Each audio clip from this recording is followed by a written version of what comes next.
नमस्ते, मेरा नाम सिद्धांत है और द लल्लन टॉप की जो यात्रा है इस समय गोरखपुर और आसपास के जनपदों में ट्रेवल कर रही है। महाराजगंज हो गया, कुशीनगर हो गया और तमाम जो इलाके हैं सिद्धार्थनगर, बस्ती का संत कबीर नगर। और महाराजगंज जब आते हैं तो नौतनवा का जिक्र होता है। नौतनवा यानी नेपाल से लगाए जो इलाका है भारत का। और नौतनवा के विधायक अमन मणि त्रिपाठी हमारे साथ हैं।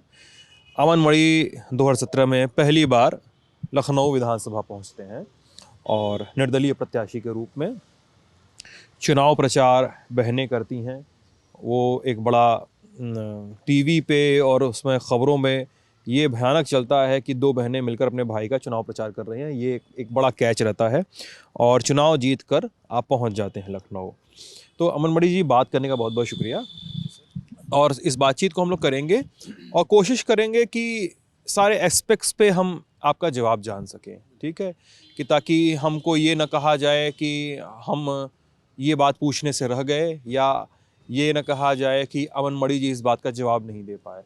ठीक है, आप एक यंग पॉलिटिशियन हैं अमन मणि, और मुझे लगता है कि आप उतना कौशल बरत सकते होंगे अगर आप विधानसभा में हैं और दूसरे चुनाव के मुहाने पे हैं।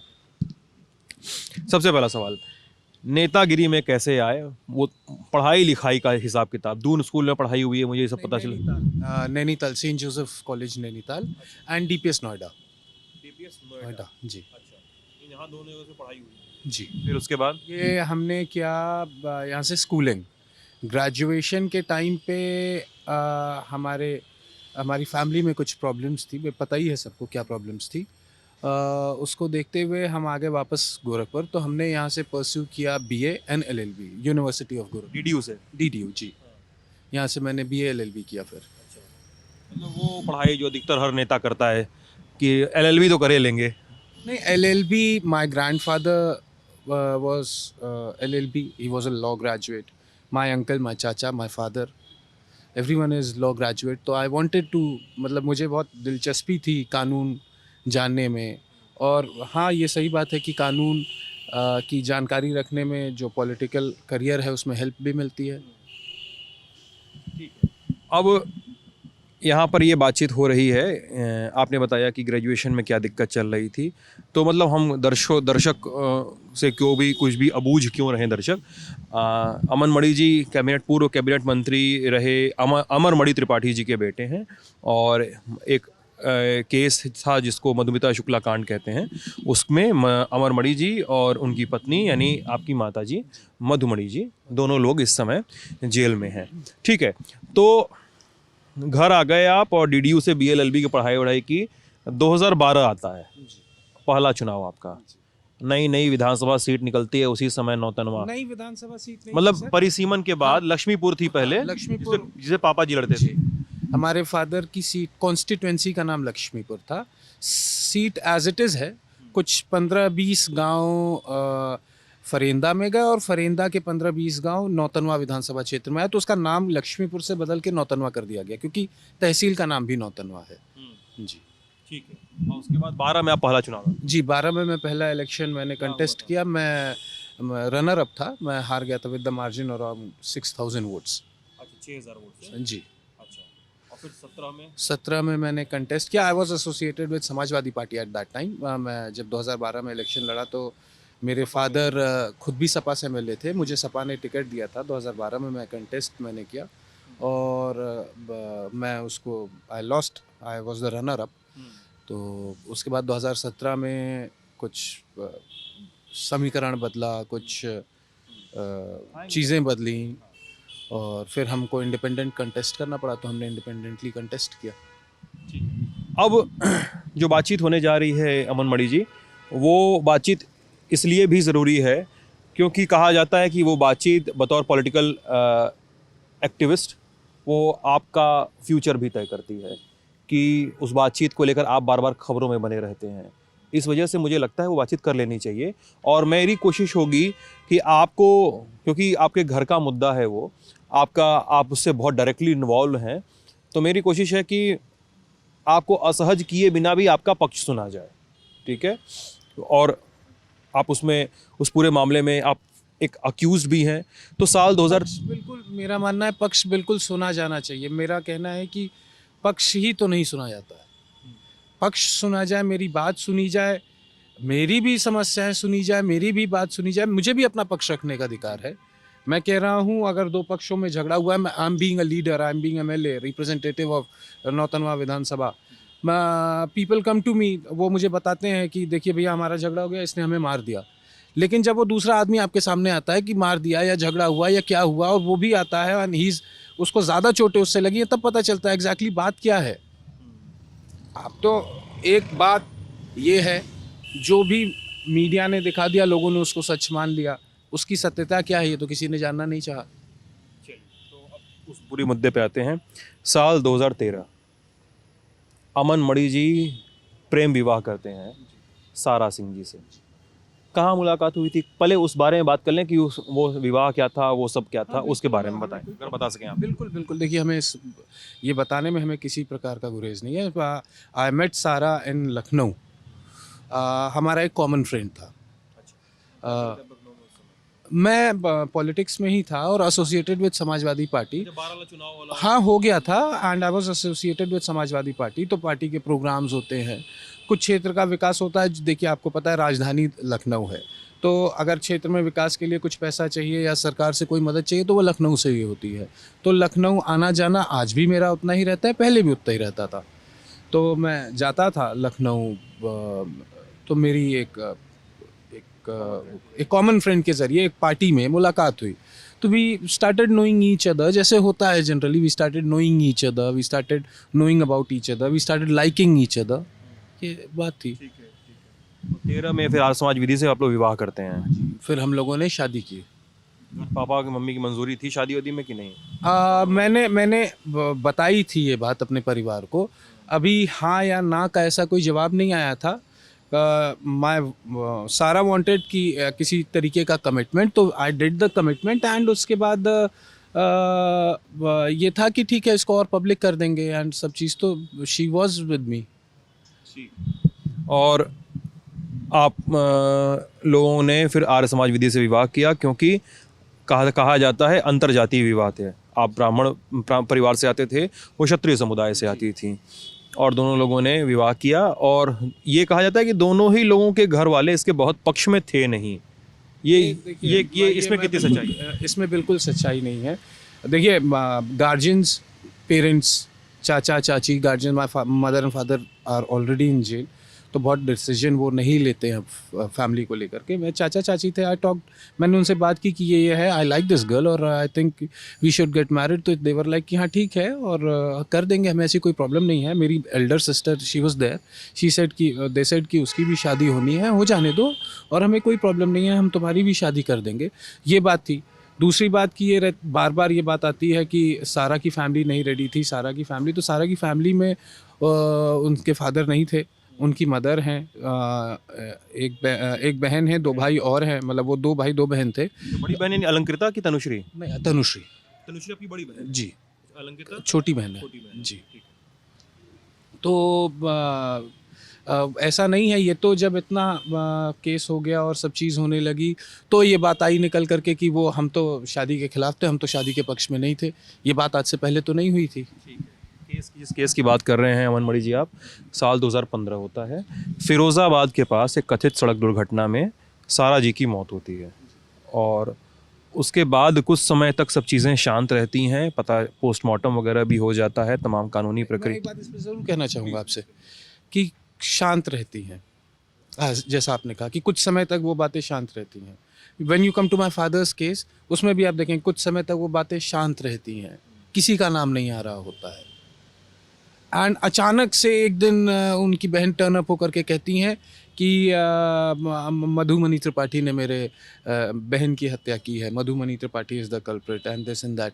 तो ये एक सुनियोजित तरीके से जो हमारे पॉलिटिकल राइवल्स हैं वो लगे रहते हैं परमानेंट। दे नो कि हमारा काम पॉलिटिकल करियर अच्छा है, हमारा काम करने का तरीका बहुत अच्छा है। We do not cheat anyone, we are pure by our heart. और हम अच्छा काम करते हैं जनता के लिए, हम अच्छा काम करते हैं समाज के लिए। तो they know they will stand nowhere. अगर वो हमसे कम्पीट करेंगे तो वो एक बैक हैंड लेकर के ये चलते हैं कि इनको कहीं से किसी तरीके से फंसा दो। ये अपनी उलझनों में उलझे रहें और जनता की सेवा ना कर पाएँ। पिताजी के केस में तो पिताजी और मम्मी के माता जी के केस में तो ये भी तो हुआ था ना, अमन मणि की मधुमिता के बारे में ये बात आई कि वो गर्भवती थी, 7 महीने का गर्भ था और फॉरेंसिक जांच में गर्भ का मिलान हुआ तो वो अमर मणि जी का मैं ये कहना चाहूँगा कि ये जो बातें हैं ये केवल मीडिया में है। आप केस भी तो पढ़िए। You should also read the case. You should also get near about that fact also. उस अगर है तो आप हमें 500 पन्ने का जजमेंट है उनके सज़ा का, आप 500 पन्ने के जजमेंट में एक पन्ने में भी दिखा दीजिए इस बात का जिक्र हो तो। आप हाई कोर्ट के जजमेंट में दिखा दीजिए। मैं कह रहा हूँ कि कन्विक्शन है, हाई कोर्ट से भी कन्विक्शन है, लोअर कोर्ट से भी, लेकिन आप हमें दिखा दीजिए एक भी जगह ये लिखा हो कि अमरमणि त्रिपाठी का उनसे संबंध था, एक जगह भी लिखा हो कि she was pregnant of Amarmani Tripathi's child, कहीं एक जगह दिखा दीजिए। यानी आप कन्विक्शन तो मान रहे हैं लेकिन कन्विक्शन को आप कंडेम भी कर रहे हैं, मतलब मैं फिर इस बात को कहूँगा कि कन्विक्शन मान रहे हैं। कन्विक्शन 400 पन्ने का है जो लोअर कोर्ट का है। 400 पन्ने में लास्ट में ऑनरेबल कोर्ट ने लिखा है कि अमरमणि त्रिपाठी के पास के खिलाफ कोई भी साक्ष्य नहीं मिले जिससे ये साबित किया जा सके कि अमरमणि त्रिपाठी ने इस हत्या को किया है या करवाया है, लेकिन प्रिजम्पशन के आधार पे मैं अमरमणि त्रिपाठी को सज़ा करता हूँ, क्योंकि जज का ये विशेषाधिकार है कि अगर उसको पूरे ट्रायल के दौरान ऐसा लगता है कि प्रिज्यूम वो कर सकता है कि हाँ हो सकता है इसके पीछे अमरमणि त्रिपाठी रहे। अमरमणि त्रिपाठी क्या थे? एक मिनिस्टर थे। अमरमणि त्रिपाठी क्या थे? एक वेल नोन फिगर थे उत्तर प्रदेश में। तो अमरमणि त्रिपाठी कर सकते हैं। Amarmani Tripathi is capable of doing this. I cannot see anyone else doing, I cannot find कोई और दिखाई नहीं दे रहा है करते हुए, और अमरमणि त्रिपाठी के खिलाफ भी कोई सबूत नहीं है, तो मैं अमरमणि त्रिपाठी को सज़ा करता हूँ। मुझे ये लगता है कि हो सकता है अमरमणि ही इसमें शामिल हो। ये कुल जजमेंट है। चलिए तो इसके आगे बढ़ा जाए तो ये बातचीत तो हो गई। 2015 में फिरोज, आप चीज़ें शांत रहने वाले पे हम इस केस पे आ गए थे। तो 2015 में फिरोज़ाबाद के पास कथित सड़क दुर्घटना में सारा सिंह जी की मौत होती है। कुछ समय तक शांत रहता है, फिर पता चलता है कि उस समय के गृह सचिव SK रघुवंशी जी थे। तत्कालीन गृह सचिव SK रघुवंशी जी को एक खबर मिलती है और तमाम कानूनी प्रक्रिया लगभग कगार पे होती है, तो उनको पता चलता है कि ऐसी घटना हुई है और सारा सिंह जी SK रघुवंशी की भांजी हैं, उनकी सगी भांजी थी। सारा की मदर और SK रघुवंशी साहब सगे भाई बहन हैं। और गृह सचिव की भांजी की मौत का मामला एक अलग तरीके से फिर खुलता है। और फिर हाँ, मैं ज़रूर मैं यहाँ पे बैकग्राउंड बता रहा हूँ, फिर आपकी सफाई भी सुनेंगे सर हम लोग इस पे। और उसके बाद पहला आरोप आता है कि रोड एक्सीडेंट हुआ, सारा सिंह जी की मौत हो गई और बाकी लोगों को मामूली सी खरोंचें आती हैं। फिर पहली बार आप पर हत्या का आरोप लगता है, ठीक है, आपके ऊपर पहली बार हत्या का 18 दिन बाद घटना के आप पर हत्या का आरोप लगता है। मामला जाता है फिर CBI तक के पास चला जाता है। अभी भी मामले में CBI कोर्ट में सुनवाई चल रही है लगातार। अब बताइए सर। आपने कहा कि SK रघुवंशी जो उस समय के तत्कालीन गृह सचिव थे, और अमन मणि त्रिपाठी के ऊपर क्या आरोप है कि अमन मणि त्रिपाठी ने पोस्टमार्टम और पंचनामा मैनेज कर लिया। अमन मणि त्रिपाठी वहाँ पे वाहिद व्यक्ति थे, अकेले व्यक्ति थे जो खड़े थे। हमारे परिवार को भी ये सूचना नहीं थी अभी तक कि अमन का एक्सीडेंट हो गया है। ये सूचना सबसे पहले मेरा फ़ोन खो गया था मेरे हाथ में, मैंने जब देखा तो मुझे सारा का फ़ोन मिला, तो मैंने उनकी मदर को कॉल किया कि आंटी ऐसा है, एक्सीडेंट हो गया है। शी कॉल्ड हर ब्रदर, क्योंकि वो गृह सचिव थे, वही कुछ कर सकते थे। हम पोस्टमार्टम हाउस के बाहर खड़े थे। डॉक्टर पोस्टमार्टम हाउस में पहले तो हम हॉस्पिटल गए थे जहाँ पे डॉक्टर्स ने उन्हें डेड डिक्लेयर कर दिया, और वो सारा CMO भी वहीं पे मौजूद था। वहाँ पे और भी सारे बढ़िया डॉक्टर्स मौजूद थे। तो हमसे जो लोग पूछते थे, अच्छा आप दामाद हैं गृह सचिव साहब के, मुझसे किसी ने नहीं पूछा कि आप अमन मणि त्रिपाठी हैं।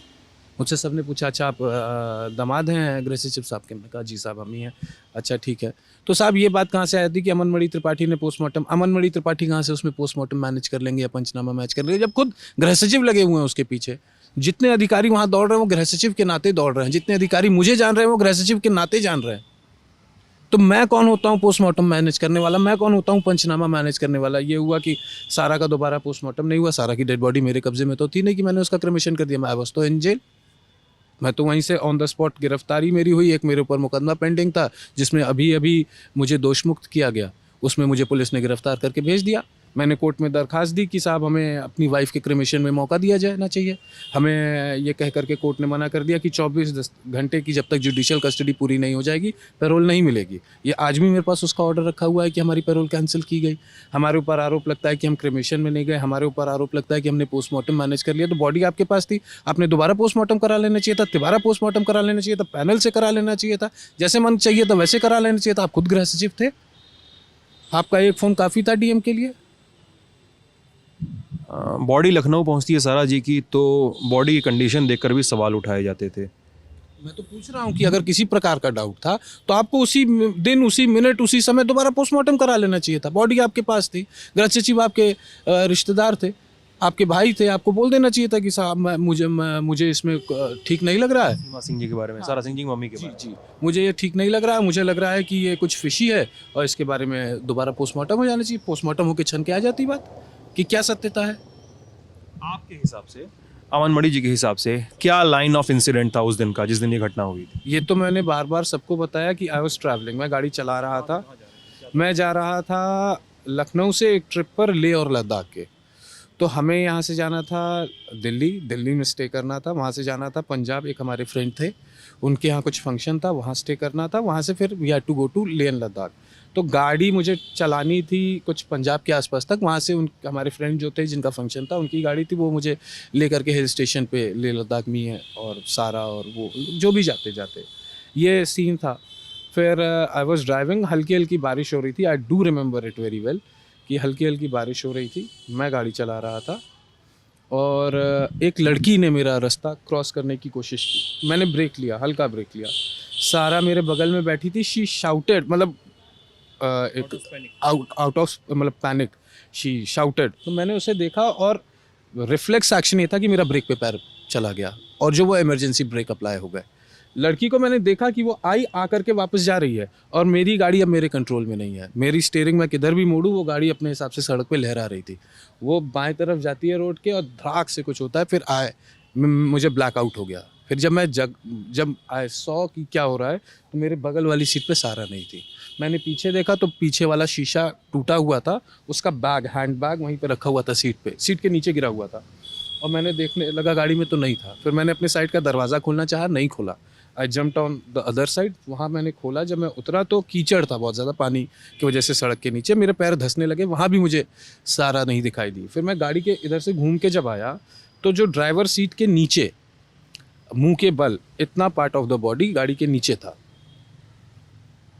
फिर मैंने गाड़ी उठाने की कोशिश की, अकेला आदमी नहीं उठा सकता है, लोकल्स ने हेल्प की, गाड़ी उठाई, मेरी हेल्प की, हम उठाए, कोई गाड़ी रुकी, वहाँ से नियरेस्ट हॉस्पिटल ले गए। वहाँ से उन्होंने मुझे एक ऑटो में कहा कि आप हॉस्पिटल लेके जाइए, वो नहीं आगे जाना चाहते थे मेरे साथ, कोई लोकल हेल्प ही थे, मैं पहचानता नहीं हूँ उनको। वो गाड़ी में बैठा के वहाँ गए जहाँ जिस हॉस्पिटल में हम लोग, डिस्ट्रिक्ट हॉस्पिटल फिरोजाबाद गए, दे सेड कि शी इज़ नो मोर। ये कितने बजे की घटना है ये लगभग? मुझे एग्जैक्टली याद नहीं, दोपहर की घटना है जी। उजाला था उस। हाँ, दोपहर की, भरे दोपहर की घटना है। हमें 1 बज रहा होगा, 2 बज रहा होगा, इतना दोपहर था। इस पूरी बहस में एक चीज़ ये बार बार आती है ना अमन, कि सारा जी का और आपका संबंध कितना सही और गलत था, कितना अच्छा था, कितना तनावपूर्ण, कम तनावपूर्ण था। ये बात होती है, आपको भी पता है, हर जगह सवाल उठते हैं। और इन्हीं सब के बीच में एक चैट सारा जी का वायरल होता है। आई एम सॉरी, मुझे बार बार, मैं कैमरे पे भी कह रहा हूँ, मुझे बार बार अनकंफर्टेबल लग रहा है ये बोलना, लेकिन मुझे लग रहा है कि एक पत्रकार के तौर पर ये बातचीत हो रही है तो मुझे जवाब सुनने भी चाहिए, मुझे पूछना भी चाहिए। एक चैट वायरल होती है सारा जी की, शायद उनकी किसी सहेली के साथ, और कहा जाता है कि आप भले ही उनके पति हैं लेकिन आप उनके जीवन के साथ खेल रहे हैं, ये उस चैट में कहा जाता है। कितनी सच्चाई है और आप क्या कहेंगे इन सब चीज़ों पे? झगड़ा हस्बैंड वाइफ में अगर आपकी शादी हुई होगी तो आपका भी होता होगा, और ये झगड़े नॉर्मली चलते रहते हैं। कोई बात उनको हमारी पसंद नहीं आई, कोई बात हमको उनकी पसंद नहीं आई, तो हस्बैंड वाइफ हैं, कुछ तकरार लगी रहेगी। इन द मीनवाइल अगर किसी ने, फ्रेंड ने फ़ोन कर दिया तो she was expressive, she told कि भाई अच्छा क्यों नाराज़ है यार, क्यों तू अपसेट लग रही है। तो उसने बताया कि नहीं अमन से मेरा झगड़ा हुआ। अच्छा क्या कुछ झगड़ा, भाई फ्रेंड्स हैं, आपस में बात कर रहे हैं, तो फ्रेंड्स हैं, हम किसी अपने फ्रेंड से क्या क्या शेयर करते हैं तो हमारे उसके ऊपर है। ऐसा कुछ नहीं था कि मैंने उसकी लाइफ ख़राब कर दी थी या मैं उसका फ़ायदा उठा रहा था या मैं मौका खोज रहा था किसी डाइवोर्स का, ना वो ही डाइवोर्स का मौका खोज रही थी। अगर हम लोग डाइवोर्स का मौका खोज रहे होते तो हम लेह और लद्दाख क्यों जाते? मैं कह रहा हूँ आपसे, झगड़ा होता है और झगड़ा होता है, कभी ज़्यादा होता है कभी कम होता है, तो ये कह देना मुँह से कि हाँ मैं डाइवोर्स चाहती हूँ तुमसे, ये तो बहुत सी लोगों की पत्नियां कहती हैं कि हमने तुमसे शादी करके अपनी ज़िंदगी ख़राब कर ली, प्रतिदिन कहती होंगी। सारा तो दूसरे तरीके से क्यों अब देखा जा रहा है? जो नॉर्मल हस्बैंड और वाइफ, आप किसी भी हस्बैंड और वाइफ से जाके पूछिए कि क्या तुम्हारी पत्नी ने कभी तुमसे नहीं कहा कि मैंने तुमसे शादी कर ली मेरी ज़िंदगी ख़राब हो गई? ये बड़ा सामान्य सा सवाल है, बड़ा सामान्य सी बात है जो जनरली लोग करते हैं। तो इसको मेरे एस्पेक्ट पे ले आकर के इतना मोड़ और तोड़ के क्यों देखा जा रहा है? जस्ट बिकॉज उनकी मदर ने कह दिया कि रिलेशंस अच्छे नहीं थे। रिलेशंस अच्छे नहीं थे तो उनकी मदर को पहले ये बात कंप्लेंट करनी चाहिए थी, पहले कहीं रिटर्न में कहीं किसी जगह तो होनी चाहिए थी। इतने साल रिलेशनशिप चला, शादी चली, लेह लद्दाख के ट्रिप पे जा रहे थे, तब तक नहीं कुछ बुरा था। एक्सीडेंट हो गया तो अमन मणि बुरे हो गए। चलिए, सीमा सिंह यानी सारा सिंह जी की मां ने ही आप पर केस दर्ज करवाया था और आप इस बातचीत में एक दो बार कह चुके हैं कि क्या समस्या थी, उन्होंने खुद पोस्टमार्टम क्यों नहीं करवा लिया, दोबारा तिबारा क्यों नहीं करवा लिया जबकि बॉडी उनके पास थी। और आप पर, आपके हिसाब से क्या लगता है कि आप पर आरोप क्यों लगाए गए? ये मैं सवाल जानना चाहता हूँ। आप पर एस के रघुवंशी ने क्यों इस जांच को एक अलग दृष्टि से खोला? आप पर आरोप क्यों लगाए सीमा सिंह जी ने? बाद में एक आरोप ये भी लगा कि आपने सारा जी की बहन को आपके समर्थकों के कहने पे, आपके कहने पे आपके समर्थकों ने, सारा सिंह की बहन नीति सिंह नाम है शायद उनका, नीति मिश्रा, तो उनको उनकी भी अंतर्जातीय शादी हुई। उनकी उनको कोर्ट में धमकाया, कोर्ट परिसर में धक्का मुक्की होनी चाहिए, वो एक अलग एफआईआर दर्ज होती हाँ, है। नहीं, मैं- ठीक है, मैं जरूर हाँ बोलूंगा। एकदम बताइए, एकदम मैं पूरी बात सुनूंगा आपसे। तो मतलब पॉइंट ऑफ कंस्पिरेसी क्या है आपके हिसाब से? कौन है विरोधी, कौन है किसके खिलाफ मामला दर्ज होता है? जैसे हमने आपसे कहा कि हमारे पॉलिटिकल एनिमीज हैं, हमारे पॉलिटिकल एनिमीज हैं जो मैनिपुलेट कर लेते हैं चीज़ों को। आप कहीं बिना नाम लिए कौशल किशोर जी की तरफ से या मुन्ना सिंह जी की तरफ से इशारा तो नहीं कर रहे हैं? He is good for nothing. मैं ऐसे मतलब एक अनपढ़ जाहिल बीमार की बात मैं नहीं करना चाहूँगा। आई नो कि उसका मेंटल लेवल क्या है, उसका मेंटल स्टेटस क्या है। I know him. वो मैक्सिमम जो वो करता है वो आर्थिक मदद करता है, लेकिन मैनिपुलेट नहीं कर सकता वो। He does not has that brain. कौन है आपका पॉलिटिकल राइवल सबसे बड़ा? अब ये हमें क्या, ये सबको पता है कि कौन है। ये तो हमने विधानसभा में क्वेश्चन किया था, हमसे विधानसभा में माननीय मुख्यमंत्री जी ने पूछा, हमने कहा क्या आप हमें सुरक्षा उपलब्ध कराएंगे? नहीं तो महाराज जी इस सदन के बाहर मेरी जाने पे हत्या हो सकती है, ये भी तो मैंने ही कहा था। ले पाएंगे आप? नाम अब बार बार एक ही नाम को कितनी बार लेने से कोई फायदा तो होना नहीं है। मैं एक ही नाम को लेने से कोई फायदा नहीं होना है। आप ठीक है, आपके लिए विधानसभा की कार्रवाई देख लीजिए। चलिए ठीक है, आप आगे चलते हैं। आप मतलब आप बता रहे हैं हाँ। कि किसने किसके कहने पे? तो उनको मैनिपुलेट कर लिया, वो इजीली मैनिपुलेट हो गई और वो बोलने लगी। उनको समझा ले गए लोग कि अमन अच्छे आदमी नहीं है, या अमन ने मर्डर किया, या अमन ऐसे हैं उनके। वे बात समझ में आ गई बाद में जब, और हर तरीके की हेल्प उनकी होने लगी तो उनको वो लोग अच्छे लगने लगे, उनकी बातों में सत्यता लगने लगी। ये बता दीजिए कैसी हेल्प होने लगी, यही तो बता दीजिए। अब हेल्प हर तरीके की है। मैं पूछना चाहता हूँ कि, मैं आपसे जानना चाहता हूँ कि जो मधुमिता जी की बहन है, वो जिस गाड़ी से चलती हैं वो महाराजगंज का नंबर है रजिस्टर्ड। वो आप पता कर लीजिए वो गाड़ी किसके नाम से रजिस्टर्ड है, आपको पता चल जाएगा सब चीज़ की आखिर कहाँ से हेल्प हो रही है, किस तरीके की हेल्प हो रही है। जब गाड़ी तक हमारा विरोधी खरीद के चलने के लिए दे सकता है तो हर तरीके की हेल्प है। सारा सिंह जी के परिवार को वही विरोधी हेल्प कर रहा है? हाँ, वो एक ही हैं। वो एक सामूहिक, जब टॉपिक अमरमणि या अमरमणि त्रिपाठी का परिवार हो जाता है तो वो सारे एक हो जाते हैं। दे नो कि उसमें मुझे क्या करना है, उसमें से तुम्हें क्या करना है। मैनिपुलेशन का काम किसका है, पैसा देने का काम किसका है, अरेंजमेंट करने का काम किसका है, वो डिवाइडेड है उन लोगों के आपस में। आपसी अंडरस्टैंडिंग है हमारे राइवल्स की। और यही कारण है कि सारा सिंह जी की मां के कहने पर अखिलेश यादव ने आपका 2017 में टिकट काट दिया था। अब मैं ये जानता नहीं कि अखिलेश यादव जी ने क्यों मेरा टिकट काट दिया। मुझे तो ऐसा नहीं लगता है कि सीमा सिंह के कहने पे, भाई अखिलेश यादव जी चीफ मिनिस्टर थे, अखिलेश यादव जी को हर चीज़ की गंभीरता का एहसास है। और किसी ऐसे लेडी के कहने पे तो नहीं काटे होंगे। वो आपसी झगड़ा था चाचा भतीजे का, जिसमें चाचा ने हमें घोषित किया और भतीजे ने टिकट काट दिया। अच्छा, लेकिन ये भी कहा जाता है, अगर आप ये बात कर रहे हैं, लेकिन ये भी बात होती है कि 17 वाला समय वो समय था समाजवादी पार्टी में, जब समाजवादी पार्टी में एक अलग घर में अलग झगड़ा चल रहा था। उसी झगड़े का शिकार मैं हो गया। कि शिवपाल यादव से करीबी थी आपकी? तो करीबी क्या, बिल्कुल हमारे वो गार्जियन की तरीके से है। और वो हमारे चाचा हैं, उन्होंने हमारी हर वक्त बुरे समय से लेके अच्छे समय हर जगह मेरी मदद की है, मेरे मान और सम्मान को बढ़ाने का काम किया। मैं उनके साथ क्यों नहीं रहूँगा? वो नेता है। एक व्यक्ति को मैं अगर नेता हूँ, मैं किसी जगह को रिप्रेजेंट कर रहा हूँ, तो एक पब्लिक को हमसे क्या उम्मीद होगी? यही होगी कि अगर कभी दुख सुख हमारे ऊपर पड़े तो हमारे साथ वो खड़े रहें। और मैंने देखा है कि शिवपाल यादव जी हर जगह मेरे साथ खड़े रहते हैं, किसी और दुख और किसी भी सुख में। तो मैं क्यों ना उनको नेता मानूं, क्यों ना एक अच्छा इंसान मानूं? मैंने ये नहीं कहा कि मेरी अखिलेश यादव जी से अदावत है, लेकिन अब किसी को ये लगे या हमारे पॉलिटिकल राइवल्स इस बात को समझाने में सक्षम हो गए अखिलेश यादव जी को कि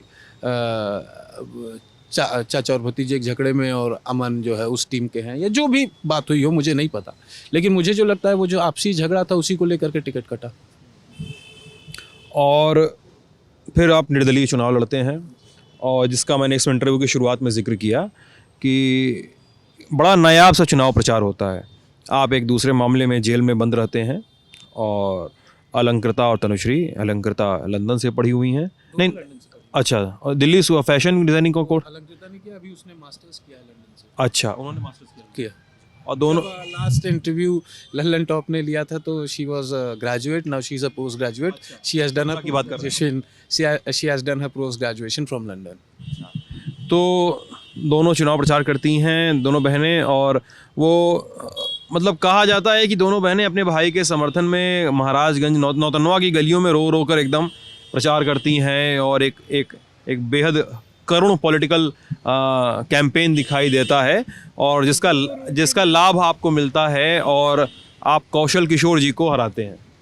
क्या बता? रो रो के नहीं, ये कहना गलत होगा कि रो रो के प्रचार करें। देखिए, किसी के माँ बाप ऑलरेडी जेल में बंद हो, राजनीतिक षड्यंत्र, भाई हमसे ज़्यादा हमारी फैमिली को नहीं ना कोई कुछ कहे हमारी फैमिली के बारे में। मैं जान रहा हूँ ना मेरे फादर क्या है। आई नो हिम कि वो क्या कर सकते हैं, क्या नहीं कर सकते। कोई जानता हो या ना जानता हो, मेरी बहनें जानती हैं कि Aman, what is Aman capable of doing and what is Aman capable of not doing. कोई जानता हो ना जानता हो, हमारी बहनें जानती हैं। जब वो देख रही हैं मुझे कि मुझे ज़बरदस्ती जेल भेज दिया गया है, तो अपनी बात तो कोई भी रखेगा, और हमारी बातों को बड़ी मजबूती से हमारी दोनों बहनों ने रखा, और अपनी बात को रख करके जनता को इस बात का भरोसा दिलाया, और जनता को इस बात का भरोसा आज भी है कि अमनमणि त्रिपाठी और अमरमणि त्रिपाठी जी के अलावा नौतनवा विधानसभा क्षेत्र की जनता के लिए किसी ने कुछ किया नहीं है। जो किया हमारी फैमिली ने किया। मैं इस बात को दावे के साथ कह सकता हूँ कि पिछले 5 वर्षों में शायद ही कोई ग्राम सभा ऐसी बाकी रह गई होगी जहाँ हमने कोई ना कोई विकास कार्य ना किए हों। कोई ग्राम सभा ऐसी बाकी रह गई होगी जिसके अंतिम व्यक्ति के दुख और सुख में अमनमणि त्रिपाठी न पहुँचे हों। तो हम ही वो करते हैं। ये बात हमारी बहनों ने जनता को बताई कि देखिए, हम ही ने जो किया है आपके लिए किया है, आपके सामने, आप खुद उसके गवाह हैं। आज हमारे परिवार विपत और आफत में है, तो आपकी मदद की आवश्यकता है, आप मदद करिए। जनता ने मदद की। फिर बीच में खबर उड़ते हुए आती है कि आप भाजपा से जुड़ना चाह रहे हैं, ये खबर सुनाई देती है। कहाँ फंस गई गाड़ी, क्या हुआ था, कितनी सच्चाई है भाजपा से हम जुड़ना चाह रहे होते तो आज भाजपा में होते। भाजपा ऐसा नहीं है। हमारा महाराज जी से आज भी संबंध है, और महाराज जी, मैं जब छोटा बच्चा था इसी घर में रहता था, तो भी हमारे घर कोई फंक्शन होता था तो महाराज जी आते थे। चाहे बड़े महाराज जी हों चाहे छोटे महाराज जी हों, दोनों हमारे घर आते थे और हर फंक्शन में सम्मिलित हुए। तो एक पारिवारिक रिश्ता है, पारिवारिक संबंध है। और आप पिताजी की बात अब हो रही है, तो अब सॉरी, पिताजी के समय भी योगी जी आते थे। कोई बात नहीं, खेलने दीजिए। पिताजी के समय भी योगी जी आते थे, बड़े महाराज भी यानी अवैधनाथ जी भी आते रहे हैं आपके यहाँ।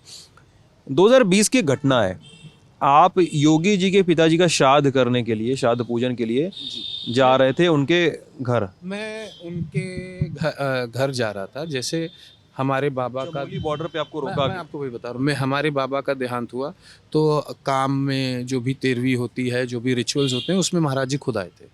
महाराज जी के फादर का, तो ये हमारे यहाँ एक रीति रिवाज है पूर्वांचल का कि आपके यहाँ न्योता में जो भी आता है, चाहे वो शादी का न्योता हो, चाहे वो मरनी का न्योता हो, तो आपको भी उनके घर न्योते में जाना चाहिए।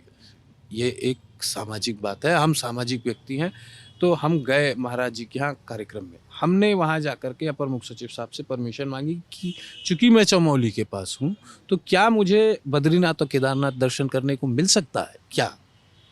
अगर आपकी परमिशन हो तो मैं चला जाऊँ। तो सरकार से मुझे परमिशन मिली कि हाँ आप चले जाइए। मेरे पास था बाकायदे, मैं जा रहा था। मेरे ये नहीं समझ में आता है कि दर्शन करना गुनाह क्या है, दर्शन करने में गुनाह क्या है। अगर हम बद्रीनाथ या केदारनाथ या कोई व्यक्ति बद्रीनाथ केदारनाथ दर्शन करना चाहे और विद द परमिशन अगर दर्शन कर रहा है, तो इसमें बुराई क्या है? फिर आप 9 लोगों के परमिशन पे आप 11 लोग गए थे और आपको कहा गया, तो मतलब ये भी कहा जाता है उस पूरी घटना में कई सारी खबरें आती हैं कि सर 9 लोग और 11 लोग में एक बात मैं ज़रूर कहना चाहूँगा। 9 लोग, हम वो लोग थे 9 जो दर्शन करने जा रहे थे। 11 दो मेरे गनर थे। मैंने बोला कि 2 गनर भी हैं, तो ये हुआ कि गनर तो सोमोटो आपके में एडेड होंगे। जब आपको इतनी सुरक्षा मिली है तो 2 गनर आपके हैं। एमएलए को गनर मिलता है तो आपको भी जानकारी होगी। तो गनर मिलता है तो गनर का नाम क्यों लिखाएंगे आप? गनर का नाम मत लिखाइए। तो हमने नहीं लिखाया। तो फिर रोका गया और आपको वापस उत्तराखंड यूपी बॉर्डर पे लाकर छोड़ दिया गया, आपके पूरे काफिले को। और योगी आदित्यनाथ जी के परिवार की तरफ से बयान आया कि आप क्यों इतनी जहमत उठा रहे हैं, मतलब ये जो उनके भाई ने कहा था पिताजी के लिए आप इतनी जहमत क्यों उठा रहे हैं। और फिर ये कहा गया, ये खबरें चली कि आपकी बीजेपी से जुड़ने की जो कवायद है उसमें ये घटना ताबूत में आखिरी कील की तरह हो गया। इसके बाद बीजेपी से जुड़ने का शायद नहीं, ऐसा नहीं। वो जो जुगत थी वो शायद फेल हुई। नहीं, क्या ऐसा- कहना है ऐसा आपका? बिल्कुल नहीं मेरा मानना है। और महाराज जी से मैं वहाँ से आया तो भी मैं महाराज जी से मिलने गया और मैंने कहा महाराज जी मैं गया था, ऐसी सी बात हुई क्या? नहीं नहीं, मैंने देखा है, मैंने जाना है। तो ऐसा नहीं था कि महाराज जी उस बात से मुझसे कोई नाराज़ थे या महाराज जी के दिल में किसी बात का असंतोष था, ऐसी कोई बात नहीं थी। बस हमने मिले और महाराज जी ने गार्जियन की तरीके से अपनी बात रखी और कहा कि आप देख रहे हैं कि आप भैया भैया परेशान मत होइए, कोई डिस्टरबेंस नहीं कर रहा है कुत्ता, आराम से खेल रहा है वो। हाँ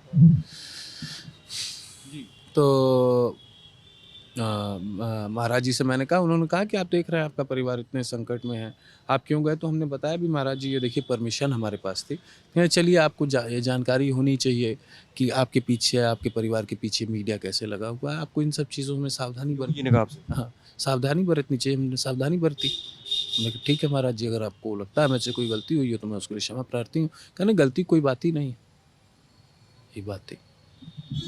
चलिए फिर अब ये भी बात हो गई। चलिए अब आप तिवारी हाता में आशीर्वाद लेने गए कि नहीं? क्योंकि पिताजी तो हरिशंकर तिवारी जी के को आशीर्वाद मिला हुआ है पिताजी को। नहीं, ऐसा नहीं। हाँ, ऐसा नहीं है। मैंने अभी पॉलिटिकल राइवल्स का नाम लिया, फिर मैंने आपसे कहा कि आप विधानसभा की वो कार्रवाई उठा के देखिए, नहीं तो न्यूज़पेपर देख लीजिए, आपको पता चल जाएगा पॉलिटिकल राइवल्स कौन है।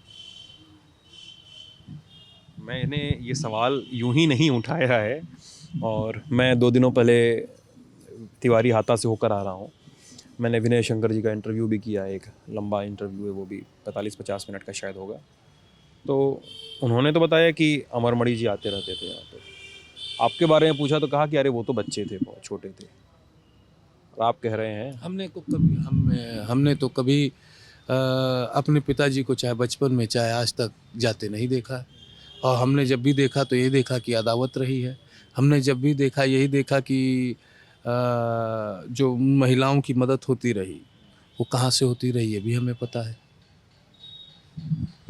पिताजी को साल 2002 में या 1 में कैबिनेट से, बीजेपी कैबिनेट से हटा दिया गया था ना? 1 में एक कोई व्यापारी था, मदेसिया करके नाम था, राम प्रसाद मदेसिया, तो जिनके बेटे का अपहरण हुआ था और शायद आपके घर में से ही उनके बेटे की बरामदगी। ये बात होती है हमारे घर में से। हमारा घर ये है, यहाँ वो मिला नहीं। हमारा घर लखनऊ में, वहाँ वो मिला नहीं। कैंट के किसी के घर में मिला जहाँ पे ये कह दिया गया कि अमरमणि त्रिपाठी घर है। ना वो घर का कागज़ मेरे नाम है, ना वहाँ एक भी चीज़ मेरे नाम से है। अब मैं ये बगल वाले घर को दिखा के कहूँ कि यहाँ से कोई मिल गया, ये अमरमणि त्रिपाठी घर है, तो हम कैसे मान लेंगे? मम्मी पापा दोनों लोग जेल में हैं और का स्वास्थ्य थोड़ा सा ऊंचा नीचा बना रहता है, अस्पताल में है। खबरें चल रही हैं कि खबरें क्या मतलब ये खबरें तो नहीं है लेकिन सुगबुगाहट सी रहती है, लोग चर्चा में बार बार कहते हैं। महाराजगंज हम लोग होकर भी आ गए हैं, कल महाराजगंज में ही थे हम लोग, तो वो लोग कहते हैं कि स्वास्थ्य लाभ तो बहाना है जेल न जाने के लिए, जेल में वापस न जाने के लिए। दोनों लोग अभी अस्पताल में ही हैं और वहीं पे अभी भी उनकी जनसभा लगती है, वहीं पे सुनवा लोगों से मिलते जुलते हैं, अस्पताल में ही है। मतलब एक तो ये सवाल ना इसलिए भी ज़रूरी होता है, मैं भी पूर्वांचल में बनारस का रहने वाला हूँ मैं, आप भी पूर्वांचल से ही हैं, और ख़ासकर यूपी की राजनीति में आपको ये दिखता ही है कि लोग इस तरह से मैनूवर करते रहे हैं। अब आपके पिताजी मैनूवर कर रहे हैं कि नहीं कर रहे हैं ये आप बताएंगे। मेरा तो मैंने सुना, वो मैंने पूछ लिया आपसे। नहीं, बिल्कुल ठीक है। डॉक्टर बिना इलाज के तो रखेगा नहीं, कुछ ना कुछ इलाज ज़रूर करेगा। उनकी बीएसटी है, अगर वो हॉस्पिटल में है तो उनकी दोनों को अलग अलग तरीके की प्रॉब्लम्स है। हमारी मदर तो इस समय बेड पर से उठ भी नहीं सकती। वहाँ 2 नर्स हैं जो उनको वॉशरूम ले जाती है। हमारे फादर की भी ऊपर नीचे यही स्थिति है, चल पाने में असमर्थ हैं, दैनिक क्रिया कर पाने में असमर्थ हैं। तो अब जैसे आपने कहा कि मैं महाराजगंज से आ रहा हूँ, तो महाराजगंज में ज़रूर कोई ना कोई पॉलिटिकल राइवल होगा या ऐसा व्यक्ति होगा जिसकी हमारी विचारधारा एक साथ नहीं मिलती होंगी, तो ये बात कहेंगे ही कहेंगे और उनके पास कहने को कुछ है नहीं, और वो कह क्या सकते हैं। बातचीत में थोड़ी देर पहले आपने बताया था कि एक केस से आप सितंबर 2021 में बरी हुए हैं, वो ऋषि पांडे ठेकेदार था गोरखपुर का, जिसको लखनऊ से कथित तौर पर अगवा किया गया था और उन्होंने आप पर और आपके सहयोगियों पर आरोप लगाए थे। मतलब अब बरी तो हो गए हैं, लेकिन कहना क्या है इसमें, कुछ तो बात करिए। मैं कह तो रहा हूँ आपसे कि वही राइवलरी ही। मैं आपको बताऊं कि 2014 में अखिलेश यादव जी ने टिकट दिया अखिलेश सिंह जी को और हमसे कहा कि आप प्रचार करिए। हमने कहा भैया इन्होंने कोई कोर कसर बाकी नहीं लगाया है मुझे जेल में रखने में और हमारा विरोध करने में, इनका प्रचार हमसे मत करवाइए। दूसरी बात कि हमसे इनका प्रचार हो पाएगा, हम इनका प्रचार अब नहीं, हम हो सकता है ठीक है हम दोनों एक दल में हो, लेकिन हम प्रचार इनका नहीं कर पाएंगे। हम अपना काम करेंगे, आप हमें कहीं और ड्यूटी दे दीजिए। मुलायम सिंह जी ने हमें बुलाया, हमें सिद्धार्थनगर, गोंडा, मैनपुरी 3 जगह का प्रभारी बना के कहा कि आप जाइए वहाँ प्रचार करिए। चुनाव प्रचार जब ख़त्म हो गया तो हम लोग आए, एक सम्मेलन किया गया, समाजवादी पार्टी द्वारा आयोजित किया गया कि भाई आखिर हम लोग 5 ही सीट जीते थे उस समय, समाजवादी पार्टी 5 ही सीट जीती थी, तो हार पर चर्चा की आखिर क्यों हुई। उसमें हथियारबंद गुंडे आए थे जो इलेक्शन में हमें नहीं हरा सकते, जो अन्य किसी चरणों में नहीं हरा सकते, तो वो ऐसे ही जर जुगाड़ लगाते हैं कि कहीं इनके ऊपर मुकदमा लिख जाए, कहीं इनके ऊपर कुछ हो जाए। वहाँ गोली चलाई गई, हमने मुकदमा भी लिखाया कि फलाने ने मेरे ऊपर गोली चलाई, उसमें सब लोग मुलजिम हुए। उन्होंने भी एक मुकदमा हमारे ऊपर लिखा है जिसमें मैं बरी हो गया। उन्होंने भी एक SC/ST हरिजन उत्पीड़न का मुकदमा हमारे ऊपर लिखा है महाराजगंज में, वो भी मैं बरी हो गया।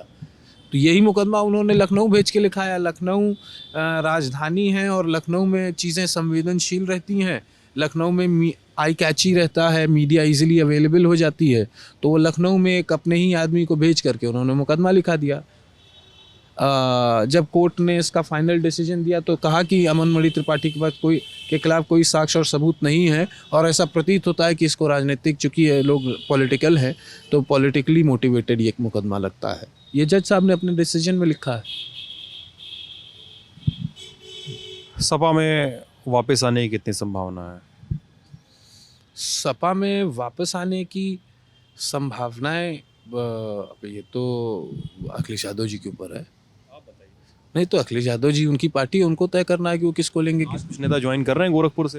हाँ, कुछ नेता ज्वाइन कर रहे हैं, तो मैंने देखा है ऐसे नेताएं जिस भी दल में जाते उस दल की सरकार नहीं कभी बनती है। अब देख लीजिए 2007 में भी ये लोग दल में थे, सरकार बीएसपी की बन गई, ये लोग बीएसपी में चले गए, बीएसपी की सरकार नहीं रह गई, भाजपा की सरकार आई, 5 साल पूरी कवायद की, पूरा प्रयास किया कि भाजपा में चले जाए, भाजपा में नहीं लिया, मजबूरी में सपा में जा रहे हैं, चुनाव के समय पे जा रहे हैं कि सरकार बनेगी, उद्देश्य तो सरकार का लाभ लेना है ऐसे नेताओं का। और चर्चा ये है कि बसपा के संपर्क में भी बने हुए हैं वो नेताजी लोग, आप लोग। आप नहीं बसपा क्या, हम नेता हैं, हम हर दल के संपर्क में रहेंगे और मैं तो कह ही रहा हूँ कि हर दल हमसे संपर्क कर रहा है कि आप हमारे दल से चुनाव लड़ लीजिए। हर दल में हर दल इंक्लूडेड है, हमसे संपर्क कर रहा है कि आप हमारे दल से चुनाव लड़ लीजिए। अब ये जनता को तय करना है कि उनका नेता किस दल से लड़ेगा। अब मैंने कहा कि नौतनवा विधानसभा के लिए मैं नेता नहीं हूँ, मैं उनका प्रतिनिधि, उनका लड़का हूँ, उनका भाई हूँ। वो क्या हमें राय देते हैं, आपका प्रेफरेंस जनता राय दे दे, जो सबसे बढ़िया राय आएगी, जो सबका, जिस पे जो सर्वमान्य तरीके से सेफ आंसर होता है। नहीं, बहुत बहुत सर्वमान्य तरीके से जनता बताएगी। देखिए हम एक पब्लिक फिगर हैं, हम ये प्रयास करेंगे कि जनता का मैक्सिमम लाभ हो, तो जनता ये तय करके बताएगी जनता को किसका कार्यकाल अच्छा लगा, उनके साथ रहने में जनता को क्या लाभ हो सकता है। हम किसी दल को ज्वाइन करें, उससे जनता को ही तो लाभ होना है। हम तो यही प्रयास करेंगे कि मैक्सिमम डेवलपमेंट नौतनवा में हो, हम तो यही प्रयास करेंगे कि नौतनवा में किसी को किसी प्रकार की परेशानी ना करे, कोई किसी प्रकार का घूस न ले, किसी प्रकार का पुलिसिया उत्पीड़न ना हो, किसी प्रकार का थाना तहसील से उत्पीड़न ना हो। नेता का तो यही काम होता है, यही वो चाहता है। तो जनता जिसको कहेगी ये फेवरेबल है और ये ऐसा दल है जिसने जनता का नुकसान नहीं किया, वो दल हमारा है। चलिए, तो ये बातचीत थी हमारी अमन मणि त्रिपाठी जी के साथ, नौतनवा से निर्दलीय विधायक। सारे ऑप्शंस खुले हुए हैं, सारे लोग अप्रोच कर रहे हैं, जनता का फैसला कोट एंड अनकोट, उसके आधार पे अमन मणि चुनाव करेंगे कि किस पार्टी में जाना है। आप ये बातचीत ललन टॉप यूपी पे देख रहे थे, हमारे साथ थे जेरी और हमारे साथी आयुष। अपना ख्याल रखिएगा और अपनी राय और अपने सवाल, अपने सुझाव कमेंट सेक्शन में लिखकर हमें ज़रूर बताइएगा कि क्या देखना सुनना पसंद आया और क्या और हो सकता था। Thank you.